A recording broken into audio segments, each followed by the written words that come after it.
So since this is kind of prime post-lunch nap time, I'll try to talk about some exciting whitewater recreation. Unfortunately, I have a lot of graphs in this presentation, so I do apologize for that.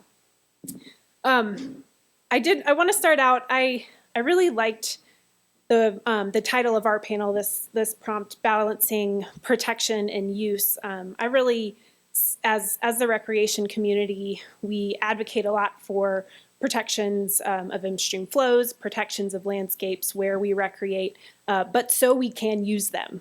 So I hope today to talk a little bit about how that is true for all different parts of the water community, and how we really are more a whole community rather than being in our separate silos.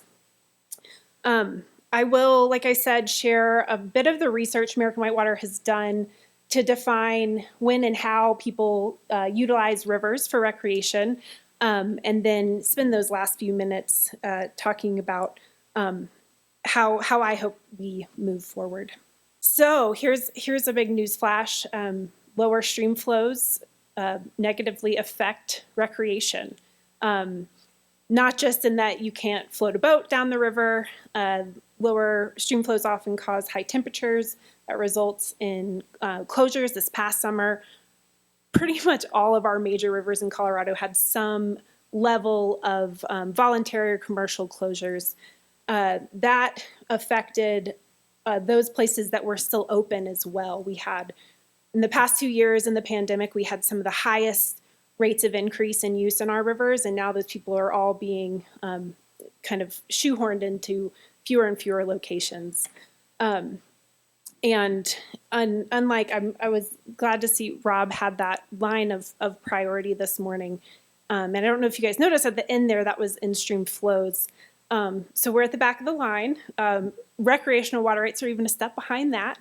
So we really are dependent on working with you all, working with other users of the water community to address issues like this. So just to illustrate kind of how the recreation community is impacted, we have done a long-term survey on the Upper Colorado River, and this is results from this past year. As you might imagine, there's a lot of factors that go into what the quality of a recreational experience. How beautiful is it? How good is your guide if you're on a commercial trip? Is it raining and snowing on you? Are you freezing to death?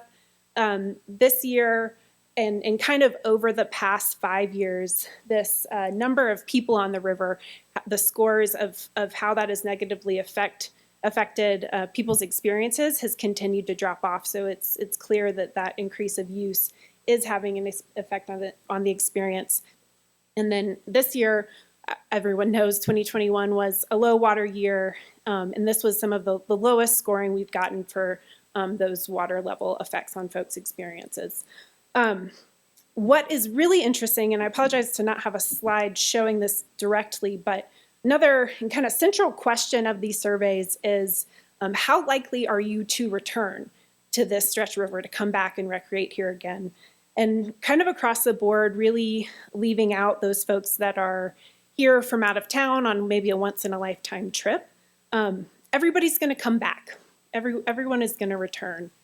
And so it's important that they do. So this is a slide showing what it means when those folks do come back. This is the recreational impacts, the economic contributions of recreational use in Colorado. I will point out, this is a 2020 study that was done by the Business for Water Stewardship.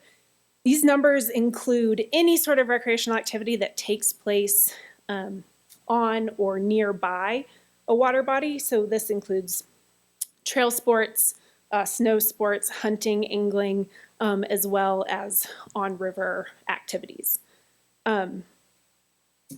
The on-river activity, though, is what I'm going to spend the rest of my time talking about. American Whitewater has done a lot of work to define the flows at which those recreational opportunities take place.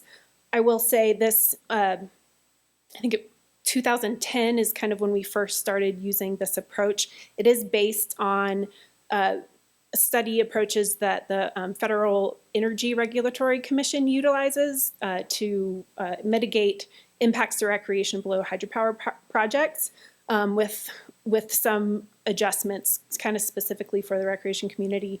And one thing that's interesting, I've gone back and looked at reports that we did back in 2010, 2011, and since then there has been adjustments to them, and that one of the words we've kept hearing today is adaptability, and that's really something that I've seen in just this data that we have.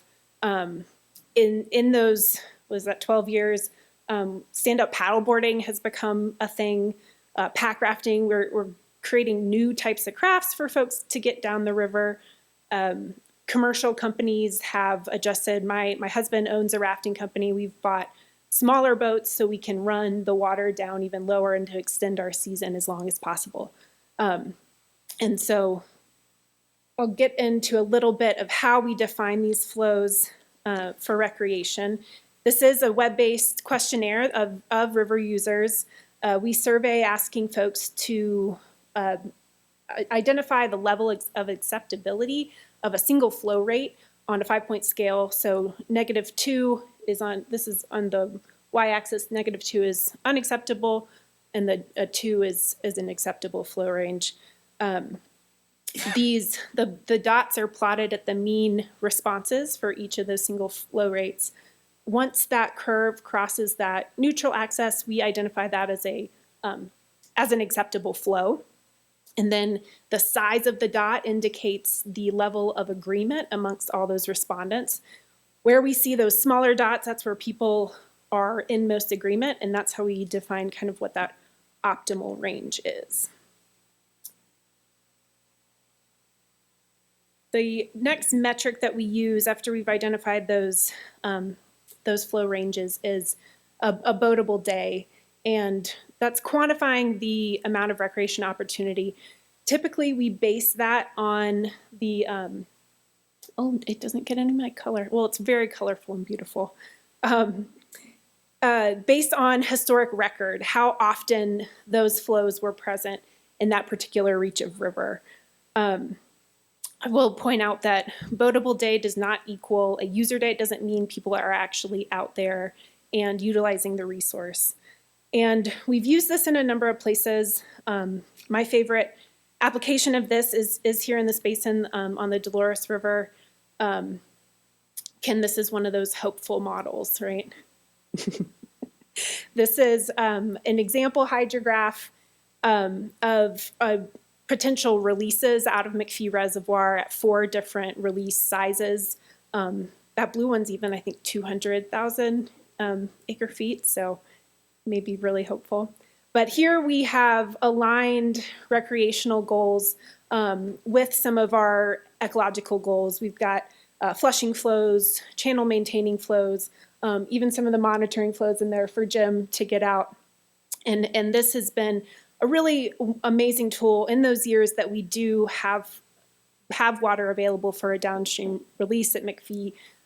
This has been really useful to turn back to and figure out how we're going to do it. And so I just said that our boatable days tool has been used comparing against historic hydrology, and we've heard maybe 15 times today that our future hydrology is not going to look like that. I wanted to talk a little bit about a project that I've been working on. Many people have been working on the Upper Colorado River. There we set our boatable days targets based on a future projection of what we assume hydrology will look like after 3 more water development projects come online. So that is the orange bar on this graph. In most years, we're doing good. The gray is the actual number of boatable days. Most years, as we should be, are currently above those opportunity levels. But you'll notice in these 2 years, that's 2013, and then this past year, 2021, we're already have fewer opportunities than we expect after 3 new quite large storage projects come online. So we already are planning for a drier future. This group just this year started to sit down and look for water, look for a pool of water that we as a group can use to increase flows in these types of years, because it's clear that we're going to need to use it. And I am wrapping up. I don't even need the 2 minutes. I just wanted to, like I said in the beginning, you know, we all feel the pain. We've talked about pain a lot today. Luckily, we've had a lot of humor mixed in too, so I think maybe that's a coping mechanism, but I'll take it. But we're all a reflection of our rivers, and I'm really hopeful. And after hearing lots of the presentations today, believe even more that it's possible that we can come together as a community, not as an ag community, not as a rec community, and define what our values are, because I truly believe that we share most of those values, and we're not so far in our own corners. I think we need to decide where the places are that we need to protect, where the places are that we need to use, and then where do all things happen. So, thank you.